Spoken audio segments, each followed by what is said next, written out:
అర్జున్ అని ఒక చిన్న అబ్బాయి ఉండేవాడు. ఎప్పుడూ మొబైల్ ఫోన్లో గేమ్స్ ఆడుతుండేవాడు.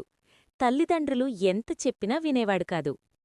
ఒకరోజు స్కూల్లో టీచర్ ప్రశ్న అడిగారు. అప్పుడు అర్జున్ సమాధానం చెప్పలేదు. స్నేహితులందరూ నవ్వారు. అర్జున్ చాలా బాధపడ్డాడు. ఆ రోజు సాయంత్రం బాధపడుతూ కూర్చున్నాడు. అప్పుడు అర్జున్ తాత చూసి ఏం జరిగింది అని అడిగాడు. అర్జున్ స్కూల్లో జరిగిందంతా చెప్పాడు. అప్పుడు తాత ఇలా అన్నాడు. మొబైల్ మనకి సహాయకుడు కావాలి, కానీ మనం మొబైల్కి బానిస అవ్వకూడదు. అప్పటినుంచి అర్జున్ రోజుకు కొద్దిసేపే మొబైల్ వాడుతూ మిగతా సమయాన్ని చదువు, ఆటలు, కుటుంబంతో గడిపాడు. కొన్ని రోజుల తర్వాత అర్జున్ క్లాస్లో మంచి మార్కులు తెచ్చుకున్నాడు. అర్జున్ స్నేహితులు అభినందించారు.